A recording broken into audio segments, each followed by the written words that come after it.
Delirios científicos radiofónicos. Alimento para mentes inquietas en estéreo. Historias naturales, investigaciones peculiares. Descubrimientos sorprendentes. Narraciones desde las fronteras del saber colectivo que le ponen sabor a la semana.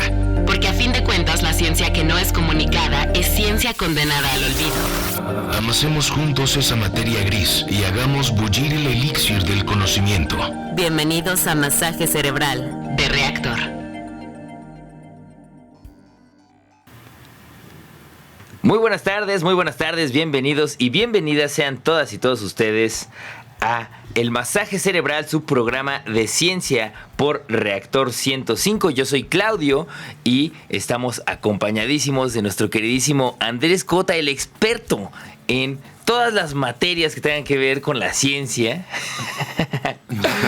Y hoy trae preparado un tema, pues, de esos temas que pueden ser un golpe de realidad, también de criaturas que no necesariamente volteamos a ver con mucho gusto, acostumbradamente, pero que son parte de el ambiente, están constantemente al lado de nosotros, convivimos con ellos, con ellas.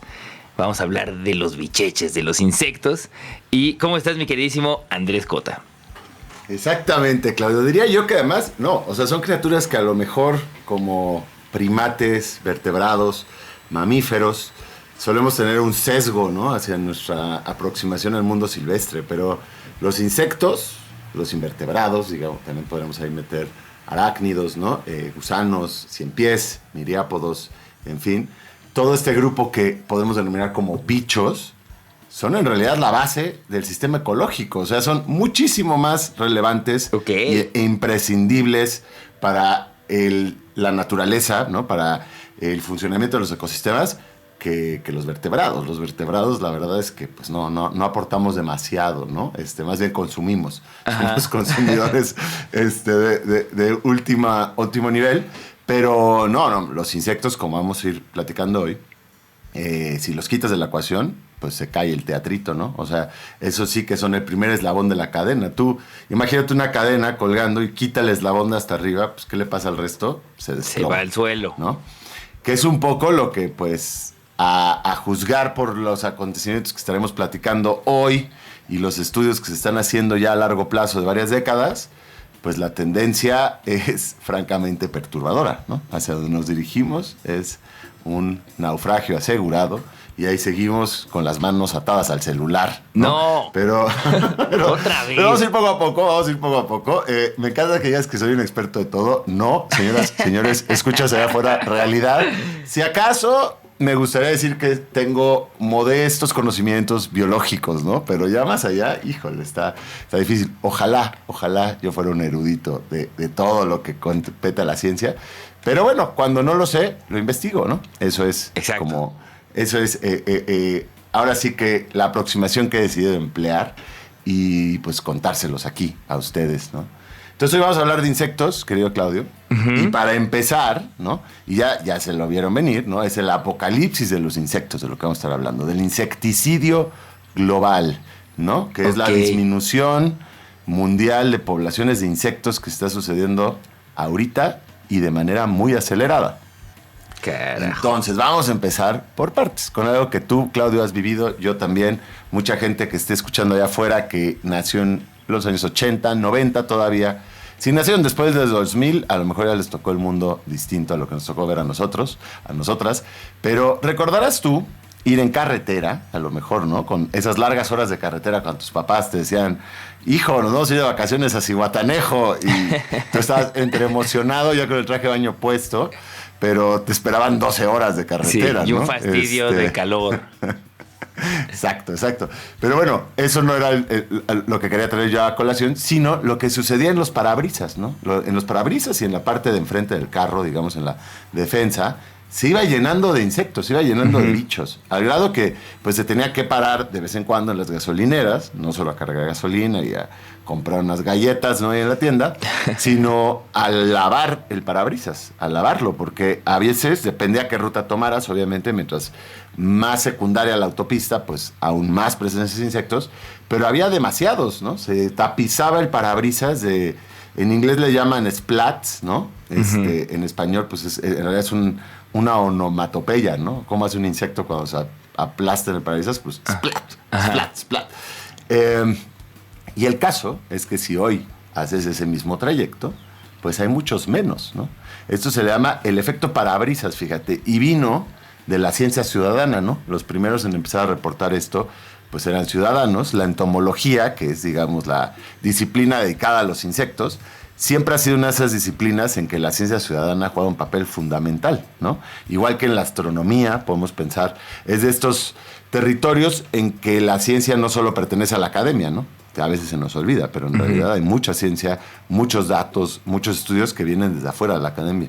En fin, entonces empezó a notar esto, el efecto parabrisas, se le empezó a denominar hacia finales de los años 90, principios de los 2000, que era, pues sí, había lugares, ¿no? En Europa donde se empezó a poner la atención, había lugares en que francamente ya no quedaba ningún bicho aplastado en el vidrio, ¿no? Entonces un científico, fíjate, llamado Anders Pape Møller, ¿no? De Dinamarca, un hombre muy escandinavo, Anders Pape Møller, parece DJ, ¿no? Dijo, órale, pues igual yo puedo usar esto como un método pues bastante accesible de empezar a hacer un estudio en forma, ¿no? O sea, a partir del 97 y hasta el 2022, y lo seguirá haciendo por el resto de sus días, recorre la misma carretera de Dinamarca, o el mismo sistema de carreteras de Dinamarca más bien, en las primeras semanas de mayo, ¿no? O a mitades de mayo, todos los años, la misma fecha, el mismo trayecto, y cuantifica, nada más así, cuántos insectos van quedando en su parabrisas, ¿no? Por día. Ok. Y bueno, hoy en día dice que hay días de este trayecto en que no hay ni uno, ¿no? No puede ni ser. uno. Entonces se le llama ya, lo denominó como splatómeter, ¿no? El splatómeter, porque así... pero entonces, claro, no parece invento del doctor Chunga, pero me encanta. Totalmente, el doctor Chunga, creo que ya había inventado esto antes, pero no lo patentó, ¿no? Saludos, doctor Chunga, si está escuchando esto. No, y entonces, fíjate, lo empezó a mover como una cosa de ciencia ciudadana, así como existen estos portales como Naturalista, en que cualquiera que vea un cacomixtle en la Ciudad de México le toma una foto y puede loguearlo, y así nos vamos nutriendo de información. Bueno, Møller, además de su estudio y de hacer otros estudios así más controlados, abrió una plataforma para hacer ciencia ciudadana y ahora ya tiene un estudio transcontinental de Europa y de buena parte de Asia, ¿no? Y son datos ya de un par de décadas. Y en todos lados se observan cosas similares, ¿no? O sea, en unos lugares la disminución es más notoria que en otros, pero en todos ha disminuido trepidantemente y notoriamente la cantidad de insectos, ¿no? Y esto es un método que en realidad, digamos, es rudimentario, pero te hace un panorama de todos los insectos, ¿no? Los voladores, al menos en este caso. Y fíjate que a raíz de eso, entonces los pilotos del Círculo Polar Ártico, ¿no? Estos aviones, como avionetas que aterrizan en el agua y le llaman bush planes en inglés, empezaron a hacer lo mismo. Y entonces ya tienes ahí 2 continentes y el Círculo Polar Ártico, en que lo mismo, no hay casi insectos ahora. No puede ser. Y el Círculo Polar Ártico es un lugar donde por épocas, ¿no? Son de temporada, pero en verano la concentración de insectos era francamente demencial, mucho más alta que en las playas tropicales, ¿no? Claro. O sea, pero bueno, entonces lo empezaban a reportar. Ahora, vamos a ir hacia eso poco a poco, pero creo que primero, ahora que volvamos del corte, vamos a hablar rápidamente de números de insectos, ¿no? Para que sepamos dónde estamos parados y podamos vislumbrar de cuánto es la pérdida. Entonces, para seguir con nuestra tradición del masaje cerebral... Venga, venga. Mi querido Claudio, gente allá afuera, van a hacer 2 preguntas. Primera pregunta. Ajá. Más o menos, ¿cuántas especies de insectos crees que haya descritas al día de hoy? ¿Cuántas especies de insectos han sido descritas por la ciencia? Hijo, ¿sí? Ajá. Segunda pregunta, y con un nivel de dificultad mayor, ¿no? Por 3 kilómetros, diga usted, ¿cuántas arañas hay por persona? O sea, cada persona, ¿cuántas arañas existen allá afuera por cada persona viva en este momento, ¿no? Ajá. Así que ahí los tienen, ¿no? Sopésenlo, díganos lo que piensan, ya saben, en @coteriar, @claudífonos con su hashtag masaje cerebral. Y aquí los leemos y comentamos. Venga, ahí está la pregunta de este corte, las preguntas de este corte. Contéstenlas ahí en el hashtag Masaje Cerebral. ¿Cuántas especies de insectos hay descritas hoy día? ¿Y cuántas arañas hay por persona? Vamos y volvemos a estar escuchando Masaje Cerebral en Reactor 105. Historias naturales, investigaciones peculiares, descubrimientos sorprendentes. Masaje Cerebral. Bueno, pues ya estamos aquí de vuelta entrando al segundo bloque del masaje cerebral. Estamos hablando de insectos, si acaban de llegar. Y no solo de insectos, sino de diversidad de insectos. Entonces queríamos, ¿no?, que Claudio nos dijera cuál era qué aproximación tiene a cuántas especies de insectos hay descritas por la ciencia. Pero claro, hay que decir que engloba insectos, ¿no? Pues son escarabajos, hormigas, abejas, avispas y demás, ¿no?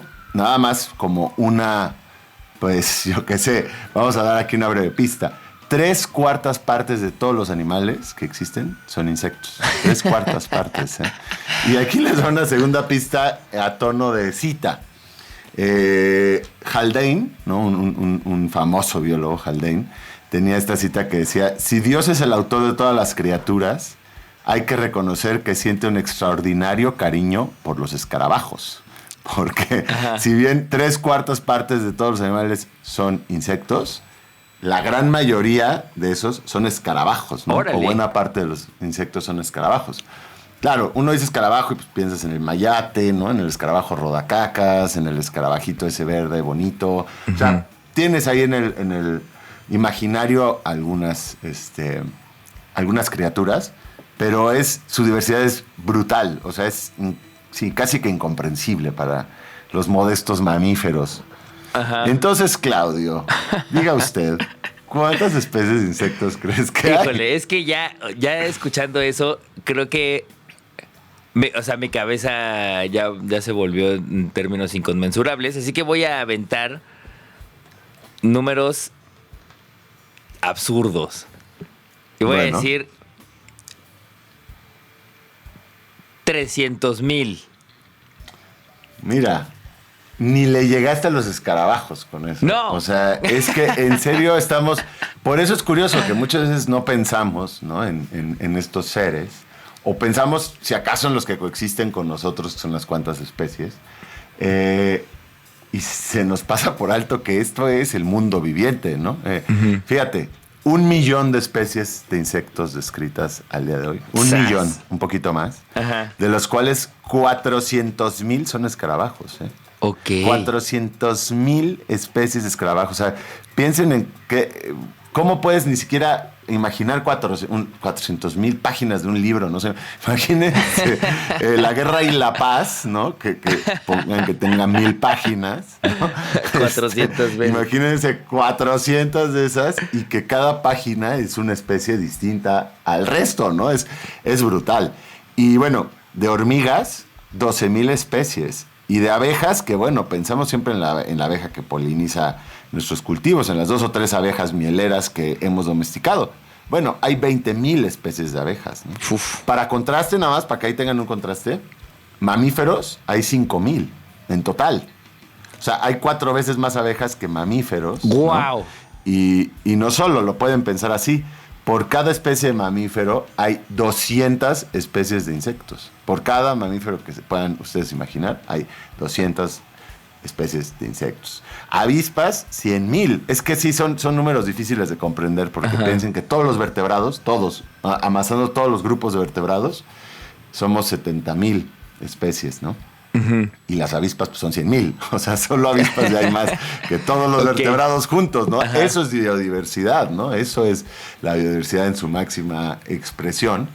Y además se estima que solo se han descrito el 20%, ¿no? O sea, potencialmente hay 5 veces más de lo que conocemos. O sea, tristemente, muchos van a desaparecer antes siquiera que los conozcamos. ¿No? O sea, solo para ir hacia la segunda pregunta, que era cuántas arañas. No recuerden que las arañas no son insectos, pero son grupos hermanos, son artrópodos, y los arácnidos y los insectos pues están bastante emparentados, y también son muchos los arácnidos, no tantos como los insectos, pero hablando de abundancia, ¿no? Porque una cosa es la biodiversidad y otra es la abundancia.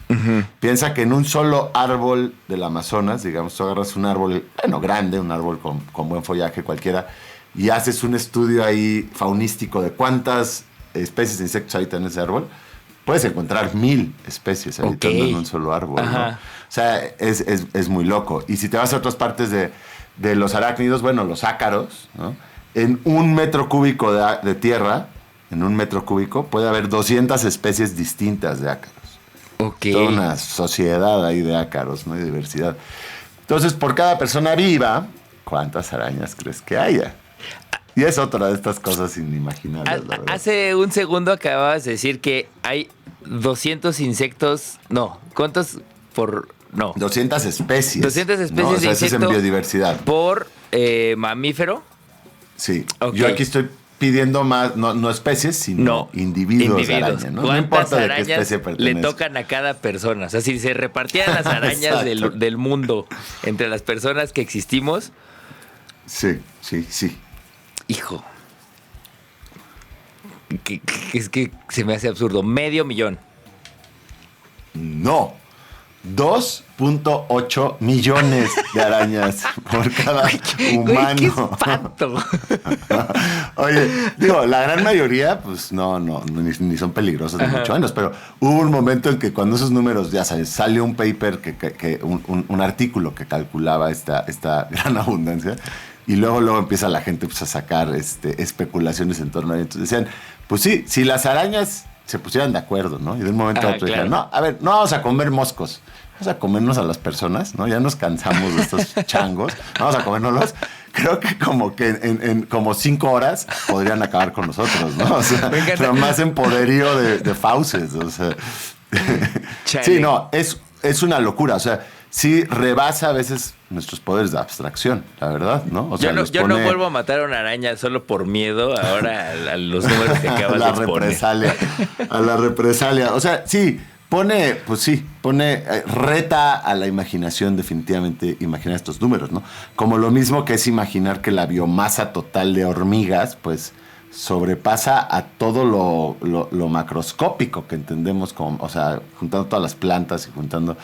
digamos que este mundo, ¿no? Este planeta, sobre todo la parte, digamos, la parte que está emergida del planeta, la parte terrestre, pertenece a los insectos, ¿no? No nos hagamos. Y los mares, pues, pertenecen a los cefalópodos, a los pulpos y a los calamares. O sea, nosotros vamos y decimos, no, la era de los dinosaurios, ¿no? Y bueno, el antropoceno, nuestra era, y lo que sea. Pero la verdad es que los insectos llevan aquí 400 millones de años, ¿no? También en tiempo son mucho más viejos. O sea, desde la era de los dinosaurios ya eran ellos los dueños del changarro. Mucho antes de los dinosaurios. O sea, ellos fueron los primeros en colonizar el medio terrestre, ¿no? De los animales, vamos. Ajá. Y pues piensen que los humanos llevamos 300,000 años aquí. O sea, 1/100ª de lo que llevan los insectos aquí. Piensen en una regla, ¿no? Piensen en una regla de 1 metro, esa típica regla de metro que usaban en la primaria. Ajá. Y bueno, piensen que los humanos, piensen que ese es el tiempo, y con respecto a los insectos, y los humanos somos 1 centímetro, ¿no? Eso es lo que hemos vivido. 1 centímetro de esa regla, los insectos llevan aquí mucho tiempo, ¿no? Y son esenciales para el ecosistema, ¿no? O sea, no me voy a detener demasiado en eso, pero es importante para comprender el impacto que estén desapareciendo. Vámonos con eso nada más. Piensen que el 80% de las plantas con flor son polinizadas por insectos. El 80% de las plantas con flor. Y si son gente que nada más le importa si son más antropocéntricas y eso a mí qué, bueno, más de 1/3 de los cultivos humanos dependen de los insectos. O sea, sin ellos no existen esos cultivos, ergo, hambruna total. Bueno, ahorita vamos a regresar con un par de cositas más de los servicios ambientales que prestan, ¿no? Los insectos, para que podamos empezar a vislumbrar el efecto cascada que es estarlos perdiendo. Okay. Entonces, en este corte vamos a darle carta blanca a Claudio para que descanse, ¿no? Y regresamos en el siguiente a retomar y ya luego dejaremos otras preguntas, ¿no? Cuéntenos qué están pensando. @coturear, @claudífonos con el hashtag masaje cerebral. Ciencia que no es comunicada es ciencia condenada al olvido. Esto es Masaje Cerebral. Y ya estamos de vuelta en nuestro Masaje Cerebral, su programa de ciencia aquí en Reactor 105. Y estamos hablando de insectos y, digamos, cuál es su función dentro de todo este sistema. en el que estamos inmersos nosotros también, evidentemente, porque no escapamos a ser parte de un ecosistema, por mucho que nos sintamos el centro de el universo. No, señor, no, señora. Somos atravesados también por lo que pasa en otras alturas y en otras especies. Y una de las cosas que nos estaba platicando Andrés antes del corte es que los insectos son, pues digamos que rinden varios servicios a, ¿cómo se dice? Ecológicos, servicios ¿qué? Servicios ambientales. Servicios ambientales. Y uno de ellos, y el que yo tenía muy claro, era el de la polinización. Sobre todo ahora que los calores están de infierno y uno tiene que dormir con la ventana abierta y se meten los mosquitos. Alguna vez me pregunté, y seguramente ustedes también, ¿qué pasaría si acabamos con los mosquitos porque no dejan a uno dormir? Y la respuesta es, le metemos un coscorrón. Dormirías muy bien, pero vivirías en un mundo sin plantas, ¿no? Exacto. O sea, con una reducción abismal de las plantas que conocemos. Son uno de esos agentes polinizadores, ¿no? Pero además de ser polinizadores, no solo los mosquitos, sino los insectos, hay un montón de servicios ambientales. ¿Cuáles son esos servicios ambientales? Sin ir más lejos, son la base de la cadena alimenticia, ¿no? O sea, digamos ya en la parte animal, ¿no? Las plantas pues, son las productoras, pero el primer eslabón de la cadena alimenticia pues, son los insectos. Y hay decenas de miles de especies de aves, de reptiles, de anfibios y de mamíferos que se alimentan de insectos. Uh-huh. Esto es tanto en los sistemas dulceacuícolas como terrestres. Entonces, digamos que es un poco, lo podrían equiparar con el plancton y el zooplancton en el mar, ¿no? O sea, es esa primera base de la cadena alimenticia. Quítenlo y pues se cae todo, porque si no comen los primeros, pues no comen los segundos, no comen los terceros y se acabó el ciclo de nutrientes, ¿no? También, no contentos con ser eso, con su gran abundancia, pues son el principal fertilizador de los suelos en zonas de selva y bosque. Las mariposas, ¿no? Acuérdense que las mariposas en realidad viven poco tiempo. Lo importante del ser vivo de la mariposa es la oruga, el gusano. La oruga mastican las hojas, ¿no? Comen las hojas y las digieren y luego pues excretan. Y sus excretas son lo que fertiliza en buena medida los suelos del bosque. Órale. Es esa materia ya de planta predigerida, ¿no? De alguna manera.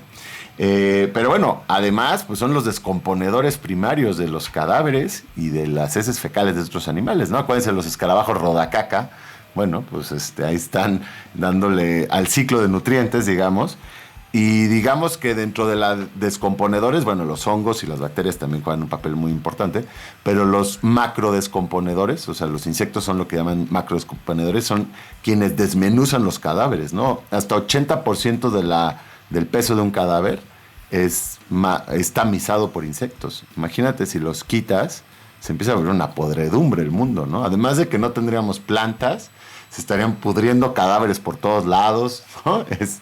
No habría ya otros animales. O sea, la defaunación se aceleraría porque no habría cadena alimenticia. Oye, pero además son súper eficientes, ¿no? O sea, el otro día justamente aquí al lado había un pajarillo muerto en el suelo. Ah, sí. Llegaron, sí, rápidos, o sea, cuando pasé por primera vez, estaban las hormigas haciendo ahí su chamba, ya estaba lleno de hormigas, y horas después volví a pasar y era como neta un globo desinflado, era impresionante. Tal cual. Y bueno, y también hay muchísimos ejemplos, ¿no? Pero si quieren ver la interdependencia, o sea, cuando esta idea de que todo está conectado en el mundo natural y que parece muy new ageera o revelación pacheca, como pasa a veces con esas cosas, en realidad es muy cierta. O sea, no es nada romántico, es así la naturaleza, pues todo está conectado porque son ciclos, ¿no? Y fíjate, nada más tomando las hormigas marabunta, ¿no? Que son estas hormigas que no hacen hormiguero y que son migratorias, ¿no? Seguro tienen eso en su imaginario colectivo, búsquenlo, como del torrente de hormigas, ¿no? Atravesando la selva y quitando todo lo que hay a su paso. Bueno, de esas hormigas marabunta dependen 300 especies de distintos organismos. Tú quitas esas hormigas de la ecuación y 300 especies desaparecen con ellas. De hecho, muchos estudios que se hacen de insectos, porque las poblaciones de insectos a veces son difíciles de estudiar porque fluctúan. Es normal que de un año a otro, según las condiciones climáticas, fluctúen. No así las de vertebrados, ¿no? Entonces, si tú empiezas a ver que los pájaros insectívoros de un lugar dado empiezan a disminuir, pues puedes, ¿no?, hacer la inferencia de que lo que está disminuyendo en realidad es su alimento. Y así empezaba a haber muchos estudios, ¿no? Vámonos rápido con eso, con mencionar un par de los estudios para que empiecen a ver qué tan sobrecogedor es a lo que nos enfrentamos. Después de estos estudios que mencionábamos del parabrisas, ¿no?, que empezaron a cuantificar en Dinamarca una disminución de cerca del 90% de insectos. ¡Wow!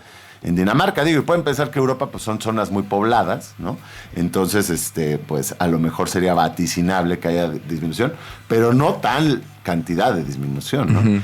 En Alemania se pusieron, dijeron, bueno, vamos a estudiar esto mismo, pero en los parques nacionales. Y entonces estudiaron durante 20, todos estos son estudios de muchas décadas, ¿no? Para que te des una idea de cómo cambia la composición de la biodiversidad. Durante 27 años en Alemania estuvieron estudiando 63 parques nacionales. 27 años, ¿eh? Y los números son horribles. El 75% de la biomasa total de insectos voladores, o sea, esto es tomando en cuenta todas las especies de insectos voladores que hay en Alemania, 75% declinaron. O sea, declinaron al 75%. Imagínate, queda un cuarto de lo que había hace 27 3 décadas. años. Un cuarto. No puede ser. Es brutal, ¿eh? Hay un estudio también de muy largo alcance de Dan Jansen en Costa Rica. Durante 38 años ha estado estudiando Dan Jansen en una zona de Guanacaste que es selva seca, selva de lluvia y bosque mesófilo de montaña, todo en una área relativamente como del tamaño de Nueva York, imagínense, que es muy biodiversa. Es uno de los países más megadiversos que hay. Y él ha estado estudiando ahí sobre todo las orugas, ¿no? Bueno, las mariposas, pero las orugas y los insectos en general. Y durante estos 38 años, bueno, pues ha cuantificado una disminución del 50% de las poblaciones de orugas. O sea, es un desplome de la mitad, ¿no? Y de otros insectos, pues mayor aún, ¿no? Entonces ahí ya tienen, pues, Europa. Y en los trópicos ha habido menos estudios así de largo plazo, pero ya empieza a haber, ¿no?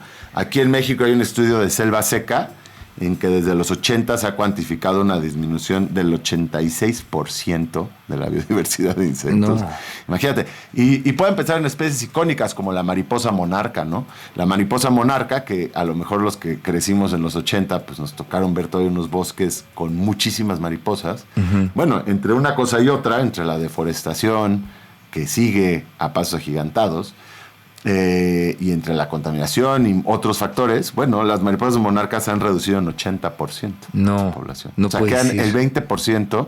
Y claro, las mariposas monarcas son varias poblaciones, no todas migran al mismo lugar. De hecho, no todas migran. Hay algunas que ya ni siquiera migran y se quedan en Estados Unidos. Pero bueno, en general, de toda la especie, una disminución del 80%. Hay quienes afirman que quedan un par de décadas para las mariposas monarcas. Ufa. Si acaso, ¿no? Bueno, y esto es tomando en cuenta una especie de mariposa. Si lo extrapolan a cualquier mariposa que conozcan, pues la mayoría ha tenido cosas similares, una reacción similar.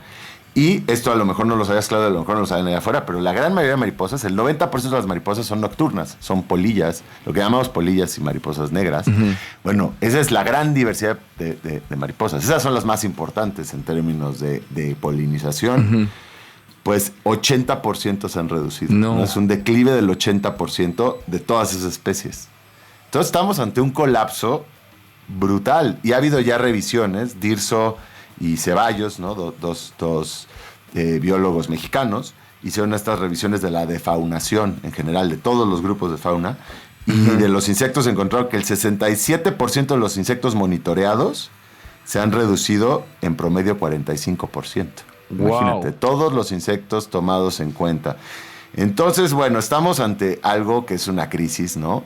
Muy severa, perdiendo una biomasa y una diversidad de insectos al día, así día a día.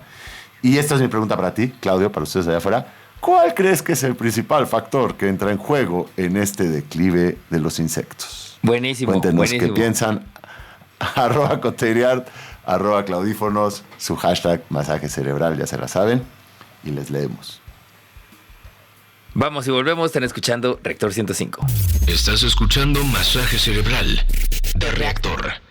Bueno, pues estamos aquí volviendo para entrar al ocaso de este programa de Masaje Cerebral, que estamos hablando de insectos. más específicamente del apocalipsis de los insectos, del insecticidio, quizá el ocaso de los insectos, o al menos de una buena parte de las especies de insectos que aquí habitan. Y estábamos con la pregunta, ¿no? O sea, ante esta declive, vamos a decir, este colapso de especies que pues se estima llega al 45% de declive en general, ¿no? Esa es la media. La media, habrá especies que les ha ido mucho peor, habrá otras que no. El caso es que un informe de las Naciones Unidas, fíjate, calcula que para el 2050 500,000 de especies de insectos van a estar extintas. 500,000. No puede ser. Sea, es que claro, pensamos en los pandas, pensamos en los ajolotes, pensamos en las águilas, está bien, son especies de vertebrados que nos parecen simbólicas, icónicas, pero realmente esto es el principio de la debacle, ¿no? O sea, perder la base del sistema ecológico. Esto sí tiene consecuencias. Podemos discutir aquí, lo hemos discutido ya, qué se pierde cuando se pierde a una especie. Bueno, aquí, ¿qué se pierde cuando pierdes a 500,000 de especies? Porque además comenzaste diciendo que eran 1,000,000 de especies descritas, ¿no? Sí, la mitad de los insectos. O sea, la mitad de los insectos. Oye, y más las que no conozcamos, porque claramente que hay un sesgo, ¿no? Piensa, hay por casi que un meme, les regalo aquí la información para un meme. No, o sea, hay un sesgo en nuestra concepción biológica, porque claramente pasa eso, lo puedes ver, 5,000 científicos y científicas, ¿no? Ponle 500 laboratorios, 5,000 científicos se dedican a estudiar al orangután de Borneo, ¿no? Uh-huh. Y en cambio, un científico se dedica a estudiar a 5,000 especies de insectos. O sea, hay un desbalance total. Y pues eso, esas son las especies cuantificadas, estudiadas, más todas las que no vemos, ¿no? O sea, esas son las trincheras de la sexta extinción masiva. Ahora, la pregunta es, ¿por qué? ¿Cuáles son las razones detrás de esto, no? Habrá unas más obvias que otras. Me gustaría que Claudio me compartiera qué piensa él, así en un primer acercamiento. ¿Qué crees que sea lo que está generando este declive de insectos a nivel mundial? Los parabrisas. No es cierto. Creo, me imagino, digo, no sé, obviamente no tengo la respuesta correcta probablemente, pero yo creo que tiene que ver con A, la deforestación, B, la sequía, la falta de agua. Ok. Eso se me hace que son los factores principales, que tienen que ver con el ser humano, ¿no?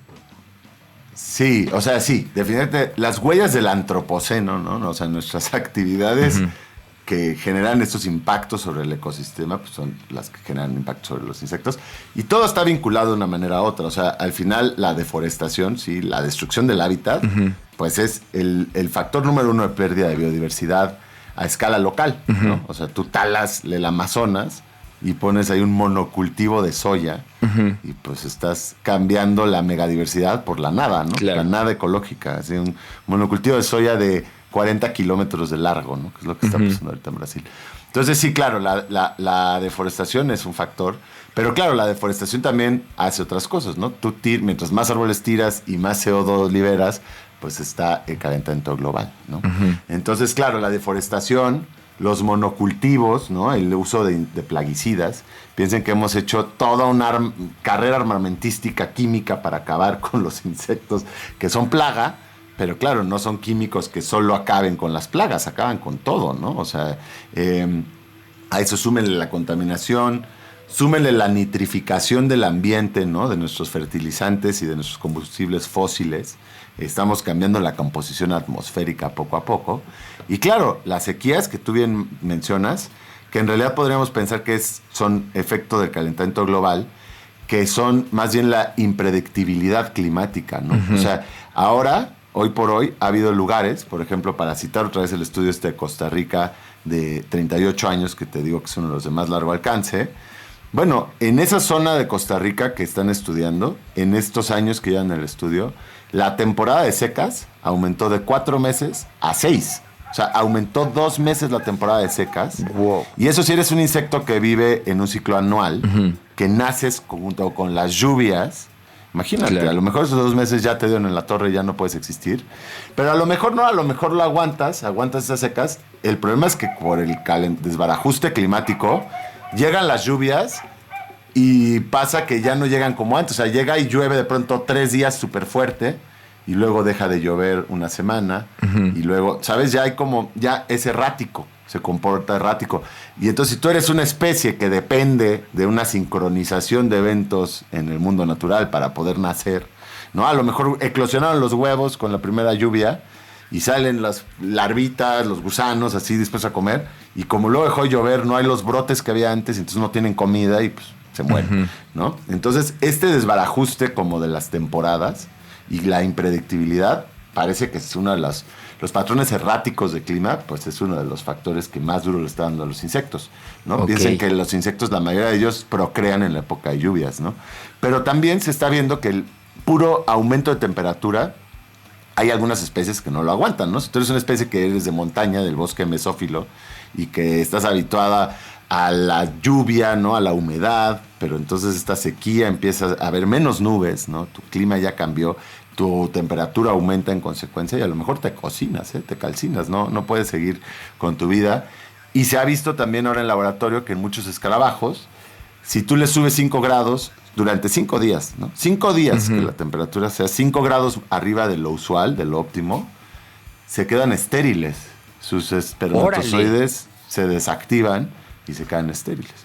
Ergo, pues hay que hacer más estudios de eso, ¿no? Pero, en fin, hay obviamente sequías, incendios, inundaciones, todo lo que vemos en el día a día, que se une a muchos otros factores, ¿no? Que se une a los pesticidas, que se une a pues sí, esta expansión desmedida de monocultivos que hacemos por el mundo los humanos.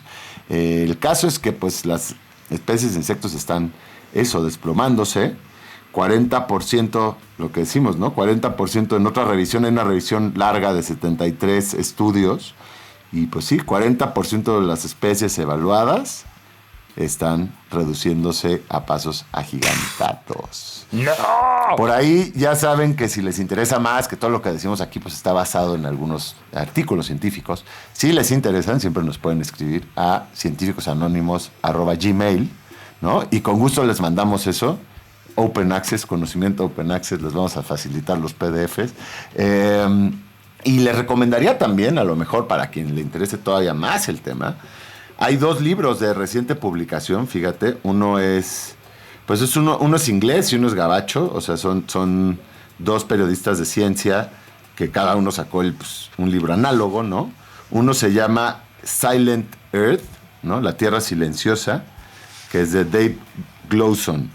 Y el otro se llama La Crisis de los Insectos, The Insect Crisis, de Oliver Millman.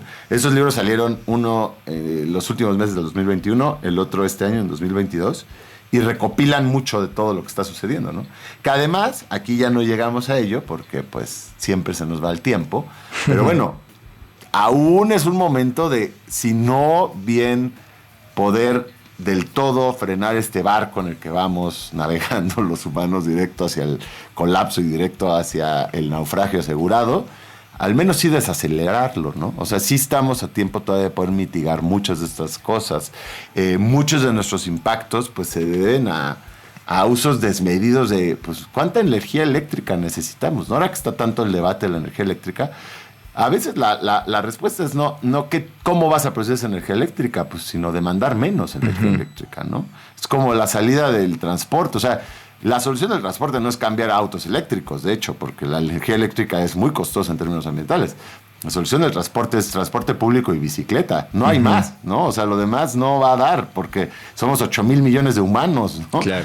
Y con los plaguicidas lo mismo. O sea, estamos en un punto de nuestra historia en que no necesitamos plaguicidas. Te puedes comer a los insectos que son plaga. O sea, aquí en México lo hacemos, ¿no? Los chapulines que son plaga en Puebla, Tlaxcala, Hidalgo, nos los comemos. Y es una comida mucho más sustentable, mucho más nutritiva que las reses, ¿no?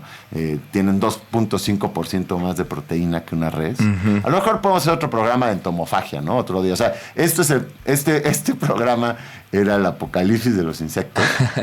Y ojo, yo creo que hoy en día no hay que ayudarles al declive comiéndose insectos silvestres, pero aquellos insectos que son plagas de cultivos, que igual los vamos a matar con pesticidas, pues a lo mejor en vez de matarlos, pues los deberíamos consumir, ¿no? Es el alimento, yo siempre he dicho, es el alimento del pasado, porque los humanos hemos comido insectos durante toda nuestra evolución, y aquí en México, tradicionalmente en Mesoamérica, se comía mucho insecto, muchos poblados lo siguen haciendo tradicionalmente, pero además es el alimento del futuro, es uno de los alimentos del futuro, o sea, y si les da aversión comerse un chapulín así completo, bueno, pues molido y en una pequeña hamburguesa de chapulín, ¿no? Fíjate, tiene menos grasa, o sea, como que a nivel racional hace mucho más lógica. No, muy buena parte del declive ambiental que hemos hecho es por nuestros ganados, ¿no? Por despejar áreas y áreas y áreas para el ganado, fíjate. Que además consume un montón de agua, que además tiene el problema del metano, que además, o sea, le va sumando un montón de cosas. Imagínate la alternativa, el insecto, ¿no? O sea, 1 kilo de chapulines, pues te lleva 100 kilos. O sea, con 10 kilos de plantas haces 1 kilo de chapulín, ¿no? 1 kilo de vaca, necesitas 100 kilos de plantas. Y montones de litros de agua, ¿no? No tiene sentido, ni si, totalmente. Pero bueno, ese es otro tema. Otro día nos metemos en eso. Aquí los dejamos, pues, con esta... Sí, toque de realidad, como bien dices, mi querido Claudio. Estamos en los albores de la 6ª extinción masiva. 40,000 especies de vertebrados y, bueno, crustáceos y plantas están ahorita al borde de la extinción. 40,000. Pero de insectos, muchos más, ¿no? O sea, el cálculo ahí es que los insectos están desapareciendo 8 veces más rápido que los vertebrados. Entonces, quizá todos sabemos de los anfibios, ¿no? Que los anfibios están desapareciendo. Bueno, pienso que los insectos lo están haciendo 8 veces más rápido, ¿no? Entonces, no maten a esos bichitos, ¿no? Denles chance de existir. Y pues intentemos reducir nuestros impactos ambientales. Usen su bicicleta, ¿no? Lo más posible. Exacto. Y si ya no lo van a hacer, que coman local. Que de menos le tengan terror a que son un montón, Sí. y si se cobran conciencia nos van a acabar. Mucho más rápido de lo que ya se está acabando esto y este programa. Mi queridísimo Andrés Cota, muchas gracias de nuevo por venir a darnos otro golpecillo de realidad, pero que siempre es chido, aunque sea denso el tema. Es bueno tener esta información. Nos encontramos la próxima. Muchísimas gracias. Sí. Nos escuchamos después. Esto fue El Masaje Cerebral. Escuchan Reactor 105. No se despegue. Esto fue todo el Masaje Cerebral por hoy. En la siguiente emisión continuaremos alimentando las mentes inquietas de la radio pública A través de Reactor